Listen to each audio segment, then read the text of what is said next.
For the most part, I really haven't changed my analysis or my predictions about the election since February. It's looking a little closer than I think is comfortable for President Obama. But to give you the sort of last slide first, I'll cut to the chase and let you know that I think Obama will win the election. I think he will win it by a smaller margin than his original election 4 years ago of 7 points over John McCain. So he will return to office with less of an electoral margin or mandate than he did. And Obama did win it. He beat McCain, as I said, by about 7 points nationally. And he got 28 states out of 50 and 360 electoral votes. For those of you not familiar with our electoral system, it's a national vote in the sense that everybody in the country is eligible to cast a popular vote. But the votes in our federal system are aggregated on a statewide basis. And some of you, not all of you, but some of you are too young to remember 12 years ago, the George W. Bush-Al Gore election of 2000.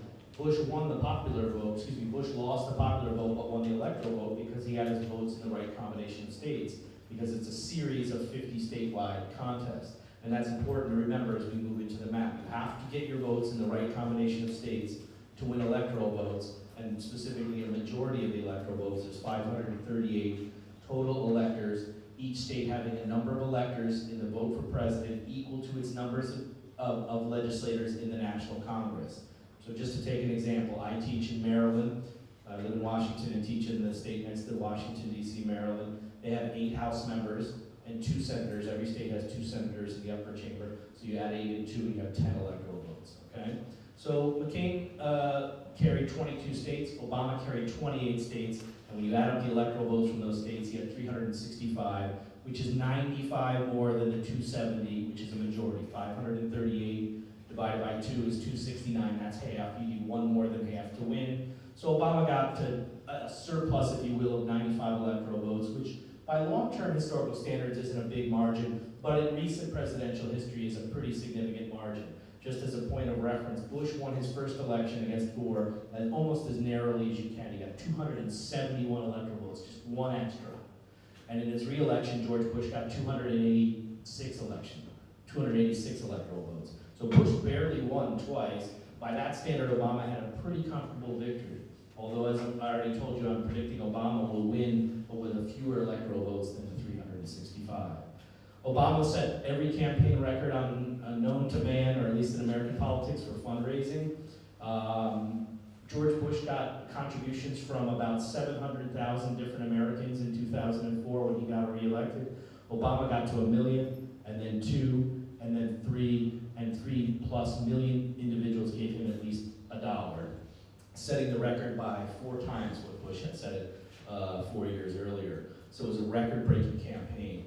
And then, perhaps most significantly, we had a high voter turnout, not a record, but a modern record. And the turnout was different. The electorate, for the first time in American history, was 1/4 non-white.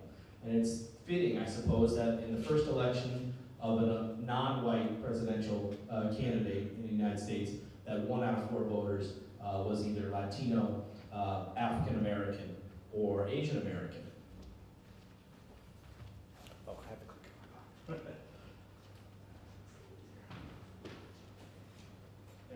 All right, so here's the map from 2008. Now, as a shorthand, unless you're a regular TV junkie and you already know this, in American politics, on the media, the depictions are very simple for the 2 parties, and there's an easy way to remember. The Republicans are in red, are red Republican. That's how you remember it, right? And the Democrats are in blue. So here are the states in the 2008 final electoral map. You can see Obama's total 365 electoral votes, and you can see McCain's total 173. That adds up to 538. Again, 270 or above. John Kerry, for example, when he lost to Bush got 286, so Kerry got the balance, 252. Kerry came very close to winning the presidency, 252, just shy of 270. Obama carried every state that John Kerry won in 2004, 4 years before that. John Kerry carried 19 states. Obama carried 28. He carried all 19 that John Kerry won, and 9 more.